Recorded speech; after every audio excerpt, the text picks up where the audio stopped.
Sebelum kita memulai segala aktivitas kita dalam satu hari ini, baiklah kita terlebih dahulu disapa oleh firman Tuhan. Namun sebelumnya, marilah kita bersatu di dalam doa. Damai sejahtera Allah yang melampaui segala akal, kiranya memelihara hati dan pikiranmu di dalam Kristus Yesus Tuhan kita. Amin. Firman Tuhan yang akan menyapa kita pada hari ini diambil dari Yeremia pasal 15 ayat 20. Terhadap bangsa ini aku akan membuat engkau sebagai tembok berkubu dari tembaga. Mereka akan memerangi engkau, tetapi tidak akan mengalahkan engkau. Sebab aku menyertai engkau untuk menyelamatkan dan melepaskan engkau. Demikianlah firman Tuhan. Saudara yang dikasihi Tuhan kita Yesus Kristus, bila kita mendapatkan mandat untuk sebuah atau suatu pekerjaan, pasti kita akan bertanya tentang hal-hal yang dapat menguntungkan atau merugikan kita.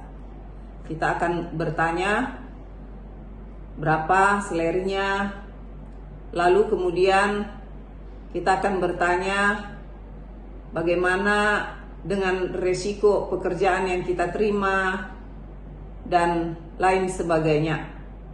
Dan apabila kita merasa bahwa pekerjaan itu lebih banyak menguntungkan, kita akan menyetujui atau mungkin melakukan pekerjaan itu. Tetapi kalau kita merasa lebih banyak dirugikan, maka mungkin kita akan dengan tegas menolak pekerjaan tersebut. Itulah yang sering terjadi. Tetapi tidak demikian dengan Yeremia. Mandat pekerjaan dalam pelayanan yang diterimanya dari Tuhan Allah, dia menerima dengan sukacita. Dan kita juga mengenal Yeremia melalui kitab suci, bahwa Yeremia ini adalah seorang yang sangat jujur. Jujur dalam arti dia tidak membengkokkan firman yang harus dia sampaikan demi kesenangan orang banyak.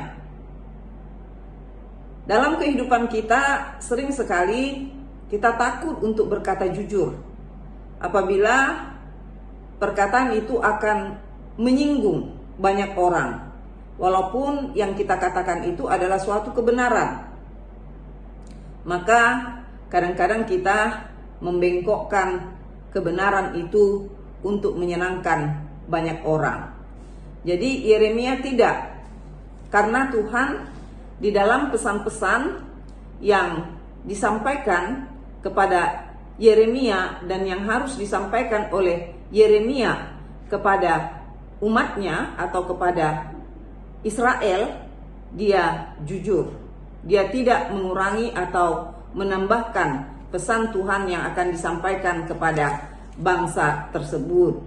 Misalnya ketika Tuhan Allah harus menyampaikan penghiburan, pengharapan, itu disampaikan oleh Yeremia. Ketika Tuhan marah dan menyampaikan murkanya kepada bangsa itu, Yeremia pun menyampaikannya.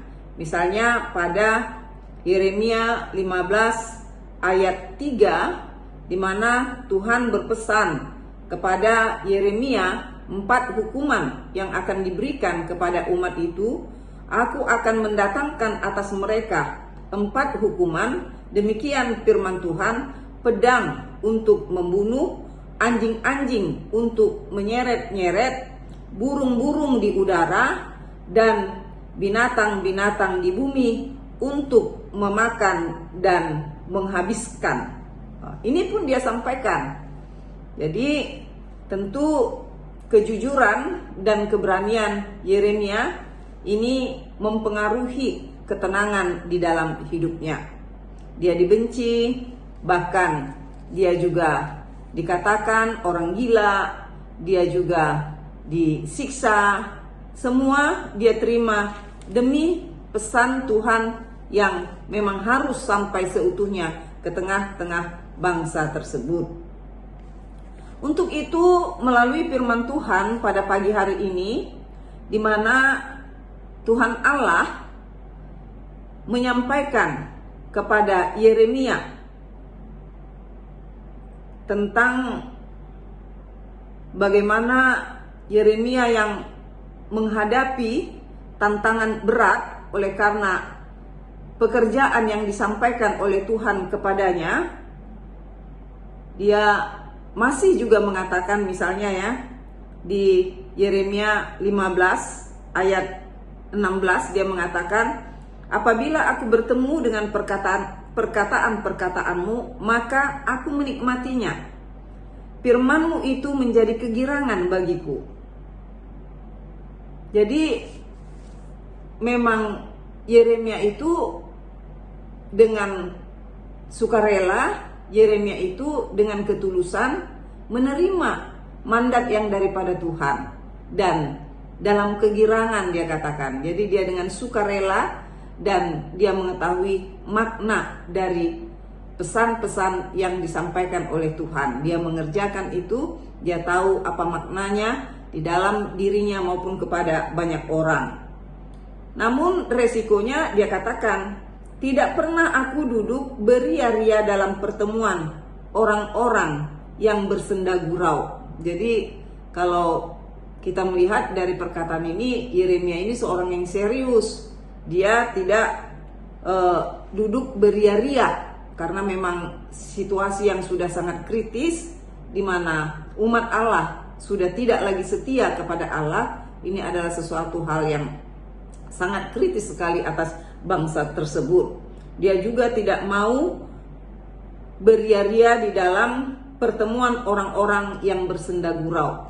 Jadi meskipun keadaan sudah sangat kritis, iman orang-orang pada waktu itu sudah sangat kritis, keadaan sudah sangat kritis karena musuh akan menaklukkan mereka, akan mengalahkan mereka.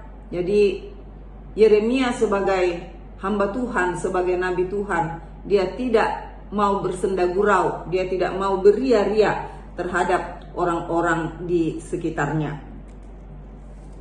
Karena itu Tuhan Allah menyampaikan pesannya untuk Yeremia yang menghadapi tantangan berat. Dia dibenci, dicibir, dia tidak disukai, bukan hanya dari orang-orang jauh, tetapi juga orang-orang terdekat, sanak saudaranya juga sudah tidak menyukai dia, membenci dia oleh karena pesan-pesan Tuhan yang dia sampaikan ke tengah-tengah umat tersebut. Namun Tuhan Allah di dalam penderitaan Yeremia, dia mengatakan seperti ini, terhadap bangsa ini aku akan membuat engkau sebagai tembok berkubu dari tembaga. Mereka akan memerangi engkau. Itu artinya memang umat itu membenci, umat itu memfitnah, umat itu memenjarakan, umat itu mengikat dengan menggari. Yeremia tentu apa yang dialami oleh Yeremia ini seolah-olah dia adalah seorang yang sangat jahat, yang harus dimusnahkan, yang harus dibinasakan.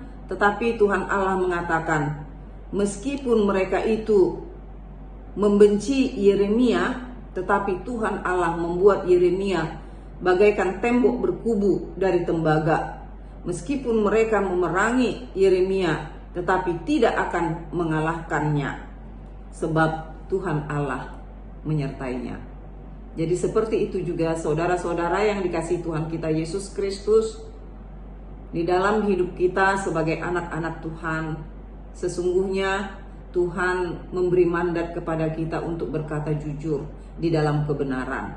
Terkadang kita tidak berani untuk mengatakan yang jujur kepada teman-teman kita, kepada keluarga kita, anak kita, walaupun perilakunya patut untuk ditegur. Kadang-kadang kita tidak berani untuk melakukan itu. Kenapa? Karena kita berpikir agar orang-orang terdekat kita tidak tersakiti oleh perkataan kita. Tetapi firman ini mengajak kita, katakanlah hal yang benar walaupun itu terkadang menyakitkan, dengan tujuan untuk merubahkan orang-orang yang kita kasihi kembali ke jalan Tuhan. Jadi Tuhan memberi mandat kepada kita, jangan pikirkan bagaimana kamu dibenci, bagaimana kamu tidak disukai, tetapi katakanlah apa yang disukai oleh firman Tuhan. Amin. Kita bersatu di dalam doa. Terima kasih Tuhan atas firman Tuhan yang telah menyapa kami di hari ini, agar kami sebagai anak-anak Tuhan boleh meniru, meneladani Yeremia, bahwa kami pun harus bersedia untuk mengatakan kebenaran di dalam hidup kami terhadap orang-orang yang ada di sekitar kami, terhadap orang-orang yang dekat dengan kami. Tuhan Yesus, kami tahu betapa besarnya kasih-Mu kepada Yeremia, begitupun kasih Tuhan terhadap kami. Tetapi kami memohon biarlah Roh Kudus selalu menyertai kami, agar kami dikuatkan untuk mengatakan kebenaran di dalam hidup kami. Di dalam Kristus Yesus kami berdoa dan bersyukur kepadamu. Amin.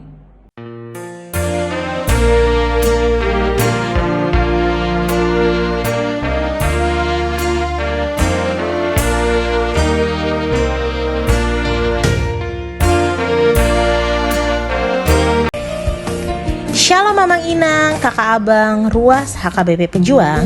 Ini nih gedung Geraha Angkasa Pura Bekasi yang akan menjadi lokasi drama musikal Jalan Pulang konser. Dengan lapangan parkir yang luas, tempat ini mampu menampung hingga ratusan kendaraan, sehingga tidak perlu khawatir untuk membawa kendaraan pribadi. Dan juga lokasi dari gedung ini sangat strategis karena berada di pusat kota Bekasi. Gedung ini berkapasitas hingga 700 orang yang tentunya akan menjadi tempat yang sangat proper untuk mengadakan pertunjukan.